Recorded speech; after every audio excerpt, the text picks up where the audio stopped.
Candidata, desde sexta-feira, quando foi lançado, o seu programa de governo foi modificado em itens como casamento entre gays.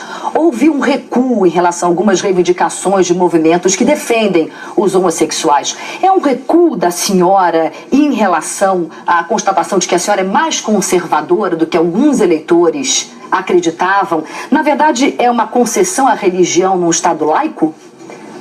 Na verdade, Cris, o que aconteceu foi que houve um erro de processo.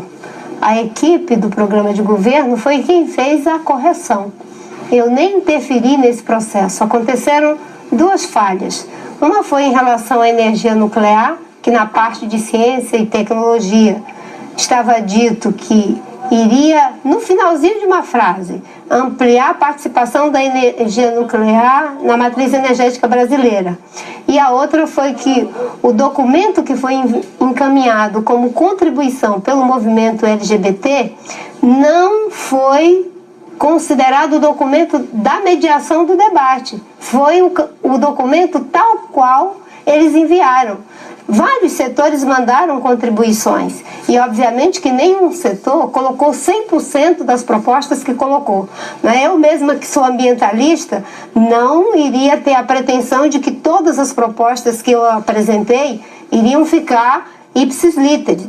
Então, o que aconteceu foi uma correção, porque houve uma mediação no debate, mas os direitos civis da comunidade LGBT, o respeito à sua liberdade individual, o combate ao preconceito, isso está muito bem escrito no nosso programa, melhor do que dos outros candidatos. Candidata, contra a energia nuclear, a gente volta ainda ao assunto. A senhora é contra ou a favor o casamento gay? A Constituição brasileira, ela tem uma diferenciação em relação ao casamento.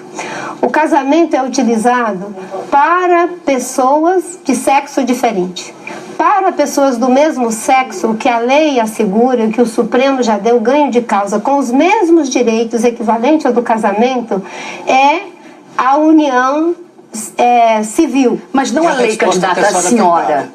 A senhora, qual é a sua posição? A minha posição é de respeito à liberdade individual das pessoas. Nós vivemos em um Estado laico, as pessoas têm o direito de exercitar a sua liberdade, independente da condição social, de raça ou de orientação sexual. Se eu fizer uma manchete dizendo a candidata Marina Silva é a favor do casamento gay, eu estou errado? Em termos da palavra casamento, você está errado, porque o que nós defendemos é a união civil entre pessoas do mesmo sexo. A manchete correta, então, seria Marina Silva é contra o casamento gay? A manchete seria Marina Silva é a favor da união civil entre pessoas do mesmo sexo. Casamento é a palavra que não sai da sua boca. É que é a forma como nós colocamos no programa. O que impede a senhora de ser a favor da lei que equipara a homofobia ao racismo? É religião? Não. É que a lei que está em tramitação, ela ainda não faz a diferenciação adequada em vários aspectos. Por exemplo, ninguém pode defender homofobia, qualquer forma de preconceito, discriminação. Por outro lado, você tem os aspectos ligados à convicção ou à manifestação de uma opinião. Você tem que separar isso. E na lei isso não está adequadamente claro. Por isso que nós não colocamos tal qual o movimento havia encaminhado, reafirmando o que está no PLC da forma como está. Mas há que se ter, sim, os regramentos legais para que não se permita nenhuma forma de discriminação, nenhum tipo de preconceito, e que se possa tratar todas as pessoas com direitos iguais, porque, afinal de contas, como eu disse, nós vivemos num Estado laico que não pode permitir discriminação contra quem quer que seja. Candidata, hoje saiu uma reportagem no jornal Folha de São Paulo dizendo que em momentos cruciais a senhora decide com base em consultas aleatórias à Bíblia. Eu gostaria de saber se isso é verdade e também gostaria de saber se a senhora acha que um presidente pode agir assim ou se um presidente deveria agir sempre com a avaliação realista dos fatos. Todos nós agimos em base na relação realista dos fatos, mas os seres humanos, eles têm uma subjetividade, não é? Uma pessoa que crê, obviamente, que tem na Bíblia uma referência, assim como tem na referência a arte, a literatura. Às vezes você pode ter um insight assistindo um filme. O quanto nós já avançamos do ponto da ciência, da tecnologia, pela capacidade antecipatória que você encontra, enfim, na indústria cinematográfica. Mas a senhora toma decisões lendo a Bíblia aleatoriamente? É verdade isso? Isso é uma forma que as pessoas foram construindo ou estão construindo para tentar passar uma imagem de que eu sou uma pessoa que é fundamentalista, essas coisas que muita gente de má fé acabam fazendo. Mas a senhora é uma pessoa profundamente religiosa. Seria absolutamente normal que a senhora procurasse num texto religioso amparo para decisões que a senhora toma. A pergunta é a seguinte: qual é o tamanho desse amparo que a senhora toma em preceitos religiosos frente ao que a senhora pretende ser, que é governante de todos os brasileiros tomando decisões racionais? O mesmo amparo que você pode tomar a partir de outros referenciais. A Bíblia é, sem sombra de dúvida, uma fonte de inspiração para qualquer pessoa que é cristã ou que é um judeu, enfim, e que não vai negar que é uma fonte de inspiração, mas existem outras fontes de inspiração às quais eu já me referi. As decisões são tomadas com base racional para todas as pessoas. Agora, dificilmente você vai encontrar uma pessoa que diga que ela é 100% racional. Essa pessoa estaria presa à realidade e, com certeza, se os especialistas do comportamento forem avaliar uma pessoa como essa, vai ver que ela tem uma subjetividade muito pobre.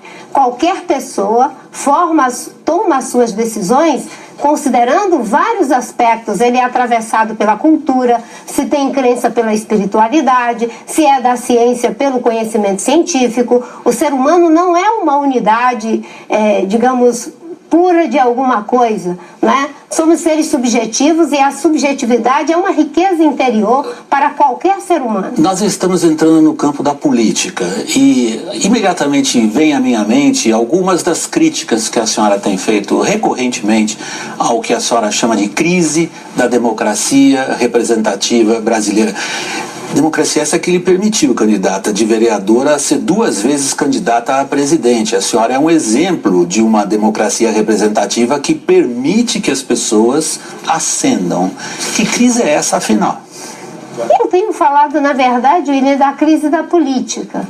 Que é diferente da crise da democracia representativa. Mas é essa que a senhora criticou mais, a democracia representativa. Não, eu não teci nenhum comentário em relação a isso. Eu tenho falado de uma crise da política e nessa crise, obviamente, que você tem que reconhecê-la. Eu não acho que as pessoas devam fazer vistas grossas para o que está acontecendo, não só no Brasil, mas no mundo inteiro. Uma crise da política ou da democracia, né? O William falou de crise da democracia. Eu diria que a gente precisa aprofundar, sim, a nossa democracia.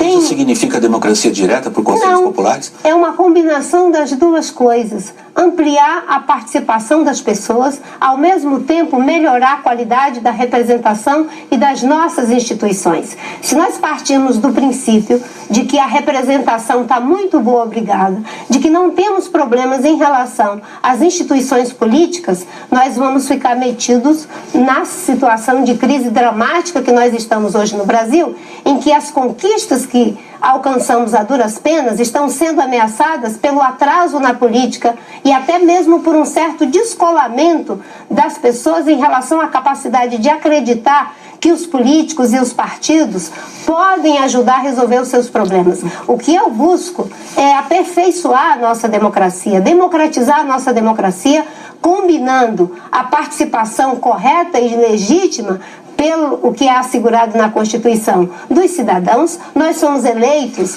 para representar, não crítica, é para substituir o representado. A sua crítica tem um eixo muito forte no sentido de pedir mais participação popular ou participação direta. O que a senhora quer dizer exatamente? A senhora apoia, por exemplo, os conselhos populares que o Congresso quer derrubar e que são descritos como uma herança do bolivarianismo que tem causado enorme prejuízo às instituições políticas na América Latina?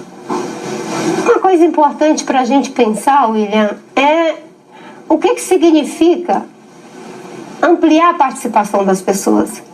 Isso não tem nada a ver com bolivarianismo. Isso tem a ver com melhorar a qualidade das instituições. Se nós não partirmos do princípio de que os partidos precisam se renovar na sua forma em relação à linguagem, às suas estruturas, nós vamos criar um descolamento. Mas isso não tem nada a ver com conselhos populares, candidato. O que a senhora está dizendo, melhorar as instituições, isso vale para qualquer democracia representativa. Vale para qualquer democracia. A pergunta é, a senhora é a favor de democracia direta? E quem foi que disse? Eu sou a favor da combinação das duas coisas. A Constituição brasileira assegura as duas coisas. Nós não podemos achar que uma coisa é em prejuízo da outra. Pelo contrário, há um processo de retroalimentação entre a participação do cidadão dos diferentes setores que enriquece o processo democrático e, obviamente, que temos que ter instituições que passam a ser o polo estabilizador da democracia. O Congresso, no caso. O Congresso Nacional. Eu fui senadora durante 16 anos. Não é? Eu tive que aprovar projetos de lei convencendo os meus pares. Como ministra do Meio Ambiente, eu dialoguei com todos os parlamentares, aprovei projetos de leis que eram quase impossíveis de serem aprovados, como é o caso da Lei de Gestão de Florestas Públicas, a Lei da Mata Atlântica, a lei que criou o Serviço Florestal Brasileiro, a lei que criou as concessões públicas para a floresta, que era um mito. A senhora está considerando todos os argumentos a favor das instituições existentes e não de conselhos populares. Eu estou dizendo que quando se tem a contribuição da sociedade, o parlamento, o executivo, todos nos enriquecemos. O que eu fiz como ministra para conseguir reduzir desmatamento na proporção que conseguimos foi transformando boas ideias em políticas públicas dos movimentos sociais, da academia, do próprio Congresso e dos gestores públicos.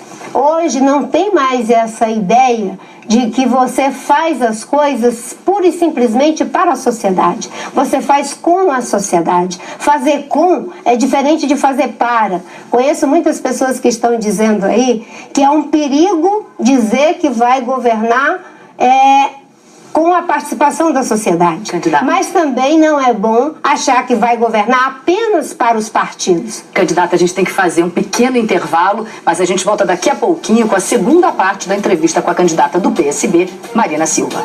O seu tempo volta a contar a partir de agora, candidata. Candidata, a senhora já se comprometeu em manter o tripé meta de inflação, câmbio flutuante, superávit fiscal. Queria saber como é que a senhora vai pilotar a economia no ano que vem, em 2015, um ano em que os economistas todos concordam que vai ser necessário um ajuste forte com um corte grande de despesas. Em primeiro lugar, recuperando o tripé da política macroeconômica brasileira. Nós estamos vivendo diante de uma situação em que essa conquista da sociedade brasileira está sendo completamente desconstituída. A presidente Dilma ganhou o governo dizendo que ia fazer a baixa dos juros, queria reduzir a inflação e queria fazer o nosso país crescer. O nosso país não está crescendo, a inflação está aumentando e os juros estão subindo. É fundamental que o país tenha estabilidade econômica para que a gente não perda as conquistas que já alcançamos, inclusive as conquistas sociais, e que a gente possa aumentar o investimento. E para aumentar investimento, é fundamental que se readquira confiança. A confiança ela se dá em dois níveis. Uma é a confiança que o governante passa e eu sinto que a sociedade brasileira e os investidores já não conseguem mais ter confiança no governo e na forma como a presidente Dilma governa.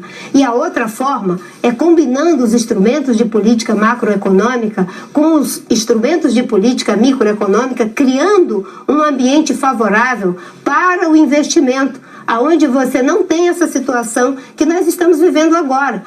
Nós temos, por 2 trimestres consecutivos, o país crescendo de uma forma que já faz com que tenhamos o risco de uma contração na nossa economia. A senhora quer manter os programas sociais atuais e ainda criar outros. A senhora disse hoje, inclusive, que vai conseguir isso apenas melhorando gasto e arrecadação. É o que todos os políticos em campanha no mundo inteiro dizem. Candidata, a senhora vai aumentar impostos? É a minha pergunta. O nosso compromisso é de não aumentar impostos. E como é que a senhora vai conseguir? O nosso compromisso é de dar eficiência ao gasto público. Tem muitos desperdícios inclusive o desperdício da corrupção. E quando o país volta a crescer, a gente vai conseguindo o espaço fiscal para poder fazer os investimentos sociais. É uma questão de escolha. A escolha, se o princípio é de que queremos prover a sociedade com a saúde que acolhe quando mais se precisa desse acolhimento e não deixar as pessoas morrendo nos hospitais, nós vamos conseguir os meios para os 10% do orçamento bruto para investir na saúde. Se a nossa escolha é de que queremos que os jovens tenham o passe livre, nós vamos ter os recursos fazendo todos esses esforços que acabamos de fazer. Se conseguiu 500 bilhões para ungir empresas que recebem esses recursos a juros subsidiados e depois se vem com os argumentos de que não é possível alocar os recursos para atender os brasileiros na saúde, na educação, na segurança? Deixa eu trazer a sua atenção para outras questões estratégicas que têm a ver com a economia. O pré-sal, por exemplo, é talvez a aposta do atual governo, não só como instrumento de arrecadação, mas sobretudo como instrumento de desenvolvimento. A senhora tem dito, por exemplo, hoje, que o pré-sal é uma prioridade entre outras. O que isso significa? Que a senhora deixará o pré-sal caminhando de maneira morna? Isso significa que se eu disser que a educação é uma prioridade entre outras, eu estou dizendo que a educação é prioridade, mas a saúde também é prioridade. Se eu estou dizendo que o pré-sal é uma prioridade entre outras, eu estou dizendo que nós vamos explorar os recursos do pré-sal, mas também vamos dar um passo à frente. Vamos investir em energia limpa com o uso da biomassa, o uso do vento, o uso do sol. William, não faz sentido termos a maior área de insolação do planeta e termos a quantidade de energia solar que nós temos. A Alemanha tem 0, nada de sol e tem 20% da sua matriz energética de energia solar. Nós temos um enorme potencial de biomassa e nós não estamos fazendo os investimentos. É você cuidar do lugar onde a bola está, mas sem ficar apenas nesse lugar. É você ir também para onde a bola vai estar. E o mundo inteiro está correndo atrás da ideia de uma economia de baixo carbono. O petróleo é uma necessidade, não é só do Brasil, não, é do planeta. Ainda não se conseguiu a fonte de geração de energia que vai substituir esse combustível fóssil. A senhora tem sido uma entusiasta do etanol, um nome que a senhora não citou nessa sua longa lista de energias que poderiam combinar com as energias fósseis e garantir ao Brasil uma nova matriz. A senhora vai subir a gasolina quando para salvar o etanol? Na verdade, essa política desastrosa do governo, que está subsidiando a gasolina, inclusive fazendo a importação desse combustível com um preço elevado e que acabou destruindo a indústria do etanol. O que eu espero é que os preços administrados pelo governo possam ser corrigidos pelo próprio governo e criarmos os mecanismos... A senhora está querendo que o governo desarme a bomba para a senhora, que essa bomba cai no seu colo. Eu quero é que se tenha uma visão de país e não uma visão apenas das eleições. Essa visão tacanha de pensar apenas em como vai ganhar o voto do cidadão e deixando a conta para depois, a conta da energia, a conta de todos os preços administrados, que senão a inflação estaria pior. Isso não é a melhor governança. Eu fico impressionada como é que se sacrifica os recursos de milhares de anos por apenas uma eleição. É por isso que eu sou contra a reeleição, William. Eu estou dizendo que só vou ter um mandato de 4 anos, porque eu não quero governar pensando em o que eu vou fazer para a próxima eleição. Eu quero governar pensando o que eu quero deixar para as futuras gerações. E o que eu quero é um país que seja capaz de crescer, de fazer os investimentos, de ter credibilidade, de apostar em infraestrutura. Hoje nós perdemos quase 30% da nossa produção agrícola por falta de armazenamento, por falta de estrada, por falta de visão estratégica. Nós precisamos investir em educação de qualidade. Por isso que nós temos a proposta da educação integral de tempo integral. É ela que gera igualdade de oportunidade para que a gente possa ter um futuro para a nossa juventude. Candidata, a gente estava falando de energia e nós sabemos que as termoelétricas salvaram o Brasil esse ano, mas o seu programa de governo, ele fala em reduzir gradativamente o uso delas porque elas poluem muito. A senhora vai mandar desligar as termoelétricas, colocando em risco a luz na casa das pessoas em épocas em que hidrelétricas estão com baixo reservatório? Falando desse jeito, tem uma certa simplificação do problema. Mas é o dilema. Vamos pensar da seguinte forma, não é? Nós hoje temos as termoelétricas como um recurso complementar quando os reservatórios baixam, com um custo muito alto. Se nós estivéssemos já investido na geração distribuída de biomassa, por exemplo, utilizando o bagaço e a palha da cana-de-açúcar, que é equivalente a 3, 4 Belo Monte, com certeza nós teríamos uma energia, o megawatt-hora, de R$200. Hoje nós estamos com megawatt-hora de R$1.000 a R$1.700. Você advoga isso como política e defende isso como meio da nossa matriz energética. Nós não podemos prescindir dessa fonte auxiliar, mas nós temos que buscar os novos investimentos. É isso que nós estamos propondo, ter uma matriz energética limpa, segura, diversificada, utilizando o grande potencial que o Brasil tem. Não faz sentido um país como o nosso não investir adequadamente em energia eólica e energia solar. E quando faz os investimentos, você tem a produção de energia eólica, mas não tem a forma como fazer a transmissão. A senhora tem um nome internacional nessa discussão, uma discussão que a senhora conhece bastante bem. Por isso a senhora conhece bastante também as críticas que os especialistas fazem. Toda vez que a energia eólica, ou solar, ou a biomassa, ou mesmo o etanol são mencionados nesse contexto. Os especialistas costumam dizer que são fontes suplementares. Portanto, não nos livram de um apagão, que se o Brasil estivesse crescendo, estaria provavelmente aí. Os especialistas estão errados? Olha, os especialistas, eles também dizem que o Brasil pode avançar cada vez mais com fontes limpas de geração de energia. Eu não vejo nenhum especialista que advogue que nós tenhamos um modelo que vai sujar cada vez mais nossa matriz energética. Nós temos uma grande fonte de geração que é a hidroeletricidade. 63% desse potencial está na Amazônia. Se os projetos têm viabilidade econômica, viabilidade ambiental e viabilidade social, é fundamental que se façam esses projetos, mas é preciso avançar, é preciso fazer os novos investimentos. A China está fazendo isso, a Alemanha está fazendo isso, o mundo inteiro está investindo nas fontes renováveis de geração de energia. O Brasil, que tem a vantagem comparativa infinitamente maior do que todos esses países de ter as fontes naturais para a geração de energia, ele não está transformando esses meios em vantagens competitivas. Isso é falta de plano, de visão estratégica, é ficar preso aonde a bola está e não ir para onde a bola vai estar. É combinar as duas coisas. Eu repito, o pré-sal é importante, é uma fonte de riqueza, vamos utilizar os recursos para a educação, mas também para a ciência, para a tecnologia, para a inovação, para que o Brasil possa dar um passo à frente. Candidata, muito obrigada pela sua entrevista.